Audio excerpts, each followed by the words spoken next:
What's going on, everybody? Welcome back. And today we're going to be talking about Six Flags Fiesta, Texas, which is located in San Antonio, Texas. Six Flags Fiesta, Texas is probably the premier park, one of the most premier parks within the Six Flags chain. This park is completely loaded from January to December. There is always something good and something positive going on within that park. Here recently, we've got the addition of Dr. Diabolical's Cliffhanger, which should be coming later this summer, beginning of the fall, sometime this year. They've already got the ride put up. They're just working on all the theming and stuff for it. So the ride loadout, the first thing we're going to talk about is the ride selections for the park. The ride selections for the park are completely phenomenal. This is more where you go to Six Flags Over Texas. It's more of a family-friendly environment at Six Flags Over Texas. If you're just starting out as riding roller coasters, it's such a great park to go to. But compared to Six Flags Fiesta Texas, you're going to get more thrills for what you pay for. I think the least thrilled ride there is probably Roadrunner Express. That one or Pandemonium. Those are the only two rides that are actually mellow for starting people having starting coasters. Whereas Six Flags Over Texas, they have quite a few of those. This park is more of an intense park that has high intensity rides. You've got Poltergeist, which is a launch coaster. It's a premier launch coaster. You've got Iron Rattler, which is RMC. You've got Wonder Woman, which is also RMC. It is the only Six Flags park within the chain that has two RMCs. On top of that, you've got Superman Krypton Toaster, a B&M floorless coaster, and you've got Joker Carnival of Chaos, the largest pendulum ride in the state of Texas. There's just so much there to offer from as far as the rides go, and every ride it slaps. Like, it's great. I always go through the same rotation every time. I always ride Iron Rattler first because it's my favorite. Then I go to Superman, Wonder Woman. I'll do Poltergeist, and then there's a lot of other stuff that we can do with the kids. There's an entire boardwalk area, which is just strictly flat rides and kid rides with a slingshot, if you're into that kind of thing. I'll just warn you, though, the slingshot's really not all that great. Okay, it really doesn't go all that high. Um, if I had to guess, I'd say probably about 175 to 200 feet up in the air. Really not that high compared to some of the ones like I've ridden at kind of like Pigeon Forge, Tennessee, where it's completely nuts. But it's fun. If you've never ridden one and you kind of want a thrill, then definitely check it out. I think it's like $25. You can pay $40. You can get the video for going up there. It was actually really fun first time. But if it was fun the first time and not really thrilling, I usually don't ride it a second time, especially when you have to pay actual money to ride it. There's a lot of rides in the kids area. There's a Tilt-A-Whirl. There's a Scrambler. Over there, it's the 4D Pirates ride, kind of similar to that of Justice League at Six Flags Over Texas. There's a Ferris wheel. The Ring of Fire, which is kind of like, it's kind of like Diablo's at over Texas. But they have a great ride selection for kids. They've got kid swings. They don't have antique cars. That is the only thing they don't have. Every time we go, Asher always tells me, he says, "Daddy, I want to go drive. I want to go ride the cars." But they really don't have the antique cars that they normally would have.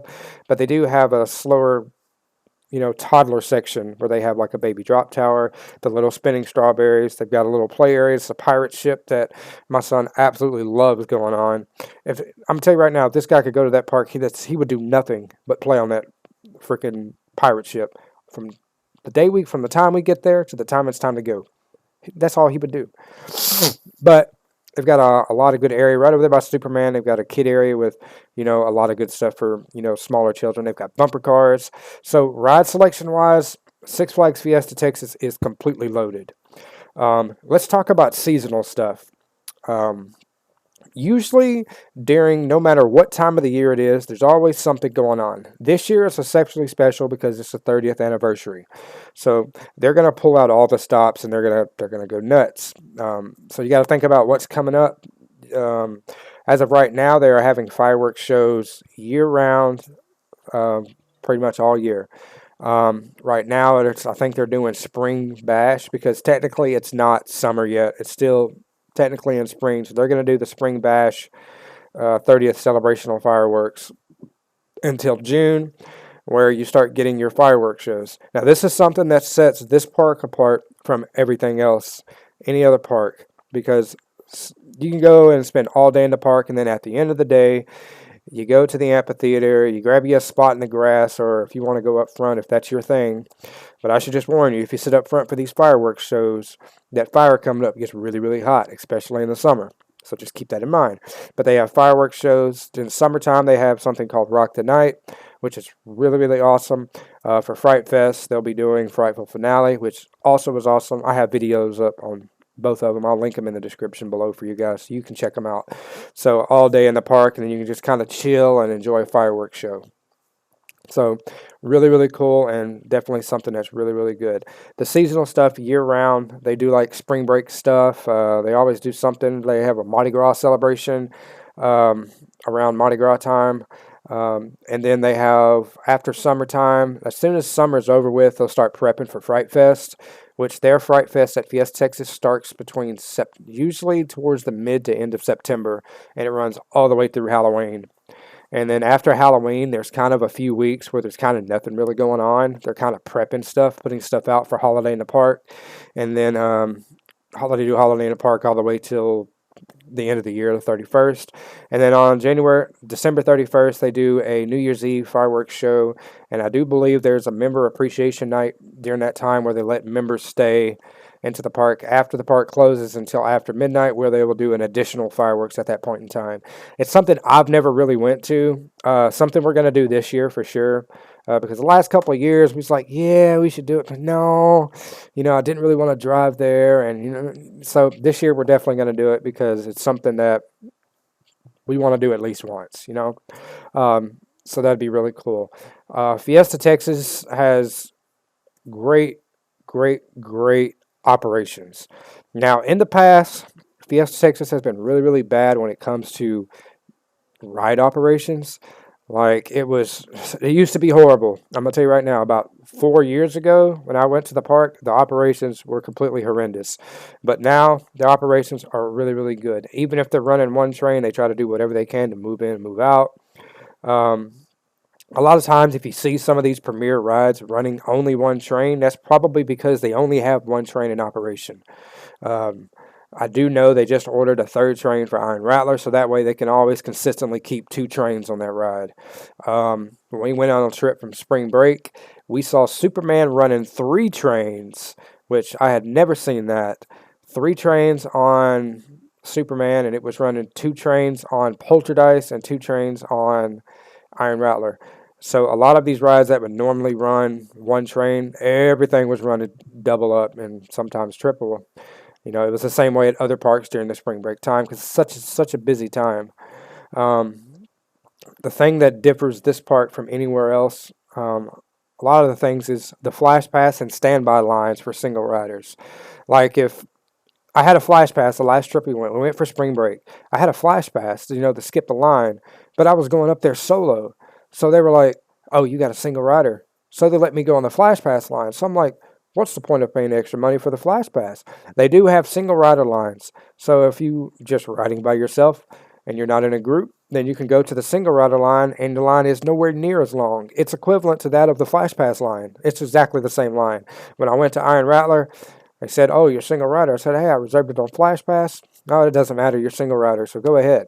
So, that's what it is. And we sit there and we waited for maybe 15, 20 minutes before we got on the ride. So I'm like, all right, this is cool. And I do believe that Over Texas tried to do the same thing, but they ended up cutting it out eventually. But the last I know of, if it's changed, let me know down in the comments. When I went back in March, they had single rider lines, and they were working really, really good as far as moving people in and moving people out.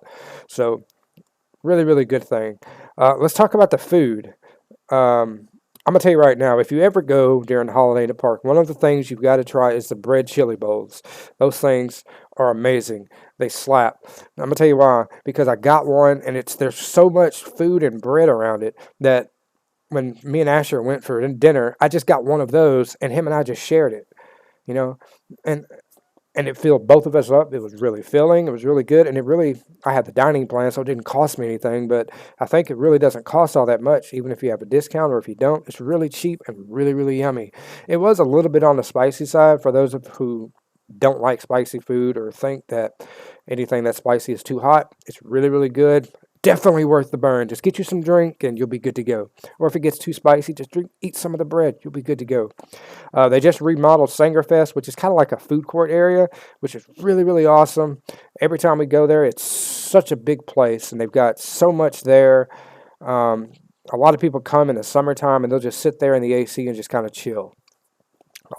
Fiesta Texas does have a membership lounge. It's over there by Gully Washer. So if you're a member and you just want to, go chill there, there's also that. Out of every single park that we go to between Six Flags Over Texas, SeaWorld San Antonio, Pleasure Pier down in Galveston, Six Flags St. Louis, and Silver Dollar City, all of these parks, none of them measure up to the expectations that we hold for Six Flags Fiesta Texas because they always deliver.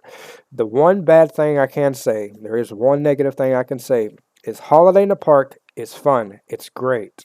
When we went last year and the year before that, we felt like that Over Texas provided a better experience. But being the fact that it's the 30th this year, we're assuming that that's probably going to be a little bit different. Going to Holiday in the Park, don't get me wrong, it's great. They have a lot of Christmas lights, and they've got great Christmas tree lighting. This year, they're going to have fireworks at the end of the night. So it's definitely going to be something worth checking out, and definitely something we're going to spend a little bit of time there. I felt like maybe because I spent one day there, I really didn't give it a full opportunity to be able to kind of make it a good judgment call. So we're just kind of play it by ear and see what happens. If you have memberships and you have, the flash passes or the all season or the skip lines, at Six Flags, they work a lot different than they do at SeaWorld. At SeaWorld, not a whole lot of people get it. At Six Flags, quite a few people get it.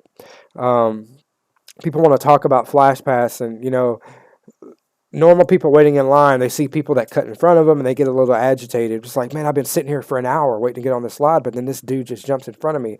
These people pay money to be able to skip the line. It's equivalent to Disney, Genie Plus, same thing. That's Quick Queue at SeaWorld. They have it.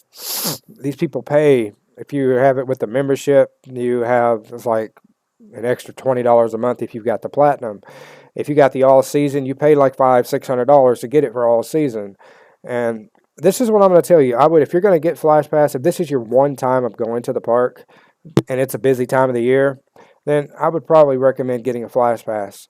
The Platinum is probably the best because it has the least amount of wait time. You can reserve your ride, and usually nothing longer than a 20-minute wait to reserve that ride. So definitely worth checking out.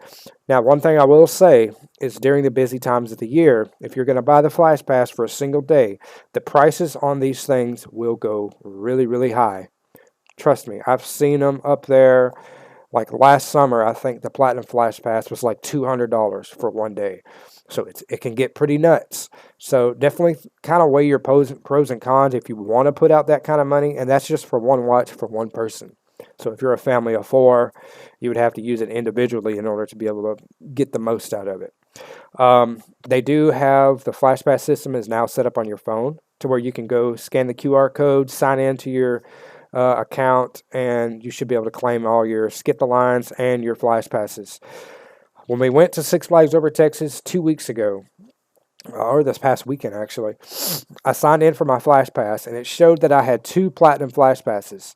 So I don't know if it's a bug in their system or whatever's going on, because I have a Platinum Flash Pass for Six Flags Over Texas and Six Flags Fiesta Texas, but it was showing that I had a Flash Pass for 2 guests. So let me know in the comments if anybody that has multiple parks, if it's doing the same thing for you. So we obviously took advantage of it. It was me and one other person. So, we just reserved rides for 2 people. And it went through it. So normally the Flash Pass, when you get it, it's only good for that park. But as of, last weekend, the Flash Passes for both parks were working at one park. So just think about it. And if you get the season pass and you get the all-season Flash Pass, don't do it if you're just going to go to the park one day, because you're just going to pay a lot of money for it. So definitely something to look into. Flash Pass is definitely a good investment if you want to do a lot of riding and not a lot of walking. So definitely worth checking out. Overall, man, we absolutely love this park. We love the park. We love the park president, Jeffrey. He's such an awesome and wholesome guy. This guy is top notch. He's just awesome. So if you see him walking around the park, you'll be in a little. Trust me, you'll know who he is because he'll be the one person that stands out of everybody.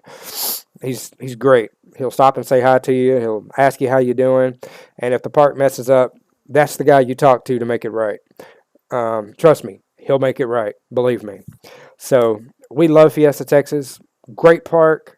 One of my favorites. So if you're thinking about going to the park, definitely give it a go because definitely worth it. Definitely worth the money. Definitely worth the trips, which is why we take nothing but San Antonio trips in the summer leading on to the end of the year. It's because the park is just so much fun, so amazing, even though we drive 7 hours to go to that park.